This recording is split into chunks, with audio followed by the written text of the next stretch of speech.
Bonjour à tous et bienvenue dans cette nouvelle vidéo hors série dédiée à la JBMO. Alors la JBMO, qu'est-ce que c'est? C'est l'Olympiade balkanique junior de mathématiques. Donc c'est une compétition pour les enfants de moins de 15 ans et demi, à laquelle la France s'est invitée tous les ans. Et donc elle a eu lieu il y a 2 semaines, et donc moi je vais vous présenter le troisième problème de cette compétition, qui était un problème d'arithmétique. Donc l'énoncé est le suivant. Il s'agit de trouver tous les quadruplets P, Q, A, B d'entiers strictement positifs, où P et Q, c'est des nombres premiers, et A est strictement supérieur à 1, qui vérifie donc l'équation suivante, c'est ça qui est important, P puissance A égale 1 plus 5 fois Q puissance B. Voilà. Donc je vous laisse avec cet exercice qui est assez difficile, donc je vous propose de prendre au moins une bonne demi-heure pour chercher par vous-même, et je vais donner une indication ensuite.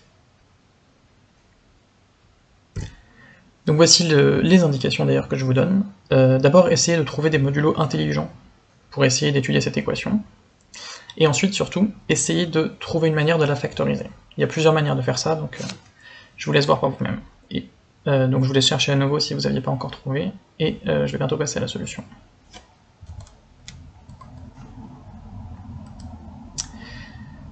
Et voilà, donc je vous mets l'énoncé ici en petit, et on peut passer à la solution.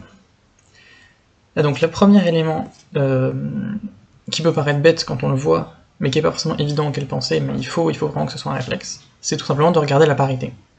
Et pourquoi ici c'est essentiel?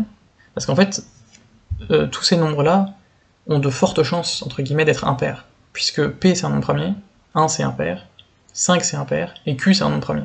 Et les nombres premiers, à part 2, c'est quand même souvent impair. Et donc là, qu'est-ce que ça nous dit en regardant la parité? Bon bah si P il est impair, ce qui est tous les nombres premiers sauf 2, alors 1 plus 5 fois Q puissance B c'est impair, donc 5 fois Q puissance B c'est pair, et comme 5 c'est impair, ça veut dire que Q puissance B est pair, et pour que Q puissance B soit pair, il faut que Q soit pair. Et le seul nombre pair c'est 2. Nombre premier pair évidemment c'est 2. Donc en fait si P il est impair, Q vaut 2.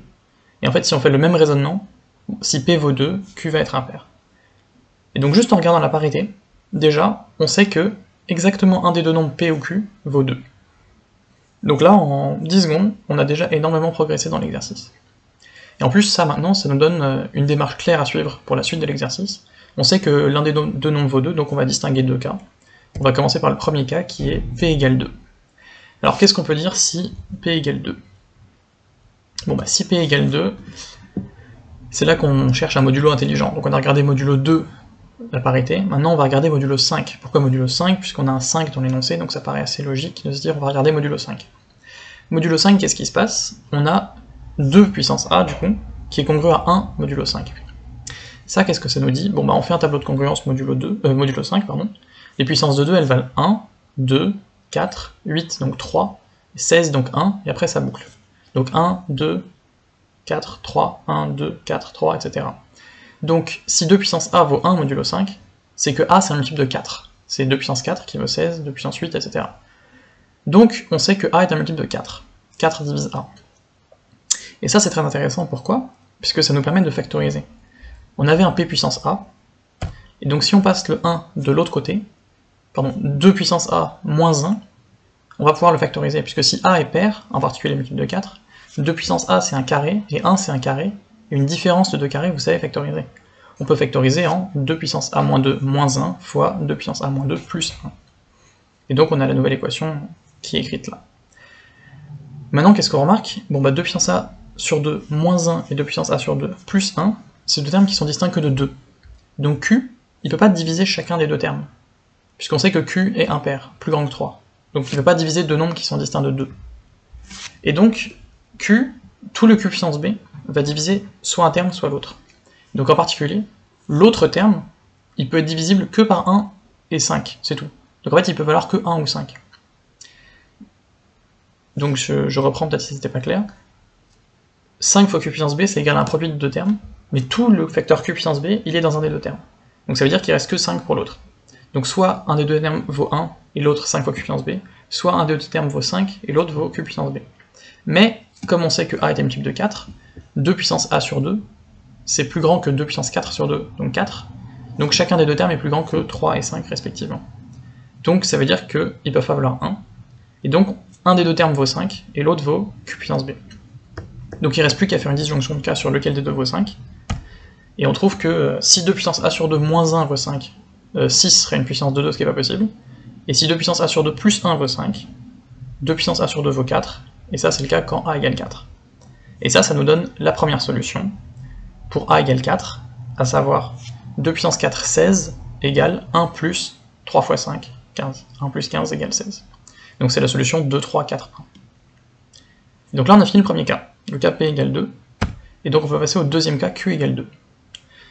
Dans le cas Q égale 2, on va commencer différemment. On va commencer d'abord par la factorisation plus naturelle de P puissance A moins 1, qui est directement de factoriser, comme vous le connaissez sûrement, P puissance A moins 1 par P moins 1 fois P puissance A moins 1 plus P puissance A moins 2, etc. plus 1. Donc, bon, évidemment, je comprends que c'est pas forcément évident de savoir quelle factorisation utiliser quand, machin.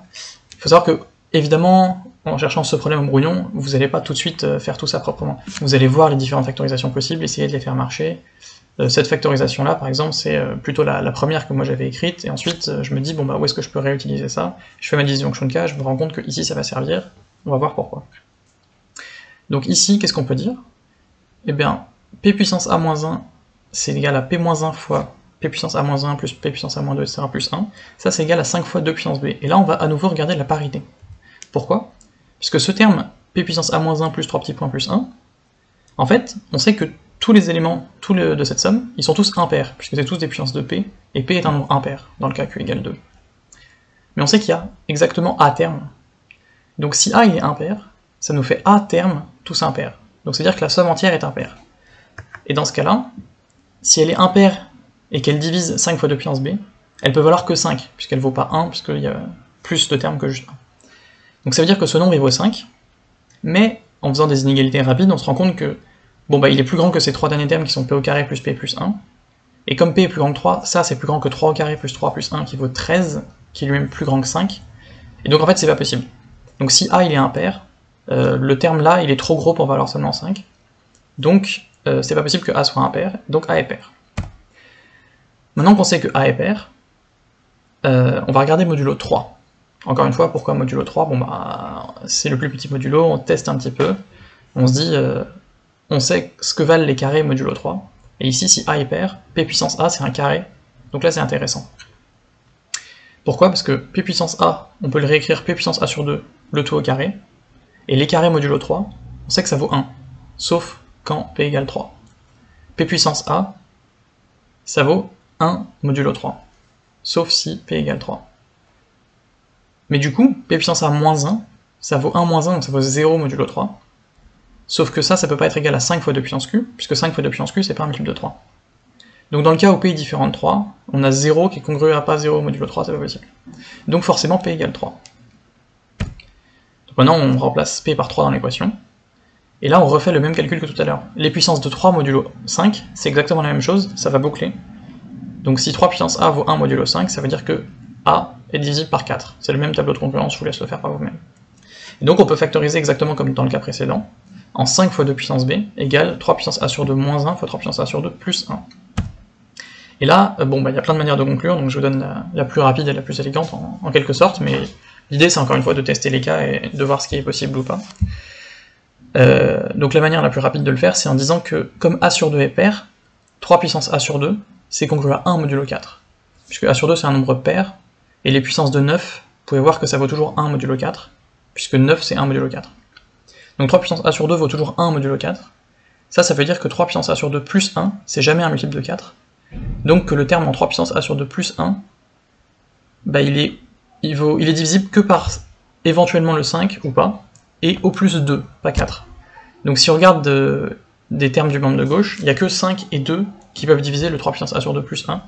Donc 3 puissance A sur 2 plus 1, il peut valoir que 2 ou 10, puisqu'il est pair évidemment, donc il ne peut pas valoir 5. Donc comme il peut valoir que 2 ou 10, bon bah voilà, on a comme la dernière fois que 2 cas à traiter. S'il vaut 2, bon bah ça veut dire que 3 puissance A sur 2 vaut 1, et ça c'est pas possible, puisqu'on a dit que A était multiple de 4, donc A sur 2 peut pas valoir 1. Et donc il reste que le cas 3 puissance A sur 2 plus 1 égale 10, qui lui est possible et donne A égale 4. Et là on a la solution 3 puissance 4, 81, qui est égale à 1 plus 80, qui est 5 fois 16 de puissance 4. Donc on a la solution 3, 2, 4, 4. Et donc on a fini le deuxième cas, et donc on a les deux solutions 2, 3, 4, 1 et 3, 2, 4, 4, qui sont donc les deux seules solutions au problème. On a vérifié qu'elles marchaient bien.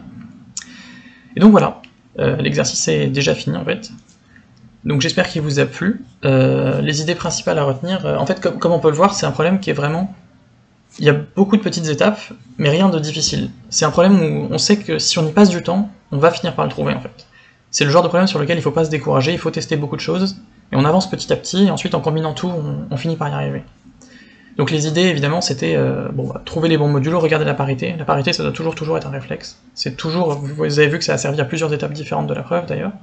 Et ensuite, trouver des factorisations, essayer de trouver des conditions sur les exposants, par exemple ici, le fait que 4 divisé A, pour réussir à avoir des factorisations plus intéressantes.